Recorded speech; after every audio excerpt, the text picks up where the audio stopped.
പഴയ നിയമത്തിൽ ദൈവം തിരഞ്ഞെടുത്ത വ്യക്തികളിൽ മാത്രം പരിശുദ്ധാത്മാവിൻ്റെ സാന്നിധ്യം വരുന്നത് നമുക്ക് കാണാൻ കഴിയും. പ്രവാചകനായ മോശ, ദാവീദ് രാജാവ്, സോളമൻ രാജാവ്, അതുപോലെ മറ്റു പ്രവാചകന്മാരുടെ മേലും ദൈവത്തിൻ്റെ ആത്മാവ് വരുന്നതായും തിരികെ പോകുന്നതായും നമുക്ക് വചനത്തിൽ കാണാൻ കഴിയും. പ്രവാചകനായ മോശയുടെ മുൻപിൽ ദൈവത്തിൻ്റെ മഹത്വം വരുന്നതായും തിരികെ പോകുന്നതായും നമുക്ക് കാണാൻ കഴിയും. ദാവീദ് രാജാവ് ആടുകളെ മേയ്ക്കുമ്പോൾ കിന്നരമീട്ടി ദൈവത്തെ ആരാധിക്കും. അങ്ങനെ ദൈവത്തെ ആരാധിച്ചതിനാലാണ് വളരെ ചെറുപ്പമായിരുന്നിട്ടും ആടുകളെ ആക്രമിക്കാൻ വന്ന സിംഹത്തെ ഒറ്റയ്ക്ക് നേരിടുന്നതും ഗോലിയാത്തിനെ കല്ലെറിഞ്ഞു കൊല്ലുന്നതും. ഇസ്രായേൽ രാജാവായ സാവൂളിനെ ഒരു ദുരാത്മാവ് അലട്ടുമ്പോൾ ദാവീദ് കിന്നരം വായിച്ച് പാടി ആരാധിക്കും. അപ്പോൾ ദുരാത്മാവ് സാവൂളിനെ വിട്ടുപോകുമായിരുന്നു. 2 രാജാക്കന്മാർ 3-ാം അധ്യായത്തിൽ എലീശ പ്രവാചകന്റെ അടുത്ത് ഇസ്രായേൽ രാജാവും യൂദ രാജാവും ഏദോം രാജാവും ഒരുമിച്ച് ദൈവത്തിൻ്റെ ഹിതം ആരായാൻ വേണ്ടി ചെന്നപ്പോൾ എലീശ പ്രവാചകൻ പ്രവചിക്കുന്നതിന് മുൻപ് ഒരു പാട്ടുകാരനെ വിളിപ്പിച്ചു. ആ പാട്ടുകാരൻ പാടി ആരാധിച്ചപ്പോൾ കർത്താവിൻ്റെ ആത്മാവ് എലീശ പ്രവാചകനിൽ വന്നു. അതായത് ദൈവത്തെ പാടി ആരാധിക്കുമ്പോൾ ദൈവത്തിൻ്റെ ആത്മാവ് നമ്മുടെ മേൽ വരുമെന്നതിന് തെളിവാണിത്. എന്നാൽ പുതിയ നിയമത്തിൽ മനുഷ്യനായി അവതരിച്ച ദൈവമായ യേശു എന്നേക്കുമായി നമ്മളോട് കൂടെ ആയിരിക്കുന്നതിന് പരിശുദ്ധാത്മാവിനെ വാഗ്ദാനം ചെയ്തു. അപ്പോസ്തലന്മാർ യേശുവിനെ വിശ്വസിക്കുകയും ദൈവമാണെന്ന് ഏറ്റുപറയുകയും അവിടുത്തെ കൽപ്പനകളും വചനങ്ങളും സൂക്ഷ്മമായി പാലിച്ചതിനാലും അവർ പരിശുദ്ധാത്മാവിനെ നേടിയെടുത്തു. അപ്പോസ്തലന്മാരും മാതാവും യേശുവിൻ്റെ നാമത്തിൽ ഒരുമിച്ച് കൂടിയിരുന്ന് ആരാധിച്ചപ്പോഴാണ് അവർ പരിശുദ്ധാത്മാവിനെ സ്വീകരിച്ചത്. വചനപ്രഘോഷണത്തിലൂടെയും പരിശുദ്ധാത്മാവിൻ്റെ സാന്നിധ്യം നമ്മുടെ ഉള്ളിൽ വരും. അപ്പോസ്തല പ്രവർത്തനങ്ങൾ 2-ാം അധ്യായത്തിലും 10-ാം അധ്യായത്തിലും പത്രോസ് അപ്പോസ്തലന്റെ പ്രസംഗം കേട്ട ജനങ്ങളുടെ മേൽ പരിശുദ്ധാത്മാവ് നിറഞ്ഞു എന്ന് വചനം പറയുന്നുണ്ട്.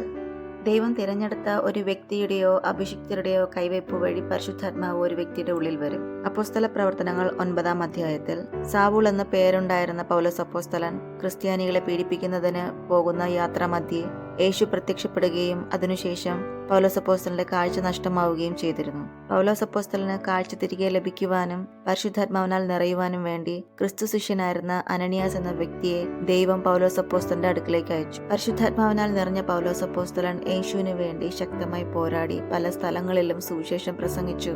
അവസാനം രക്തസാക്ഷിയായി മരിച്ചു. ദൈവത്തിന്റെ ഹിതപ്രകാരം പരിശുദ്ധാത്മാവിനാൽ നിറഞ്ഞു പോരാടിയ വ്യക്തിയായിരുന്നു അദ്ദേഹം. അതുകൂടാതെ യേശുവിന്റെ ശരീരവും രക്തവും സ്വീകരിക്കുന്ന ഓരോ വ്യക്തിയിലും പരിശുദ്ധാത്മാവിന്റെ സാന്നിധ്യം നിറയും.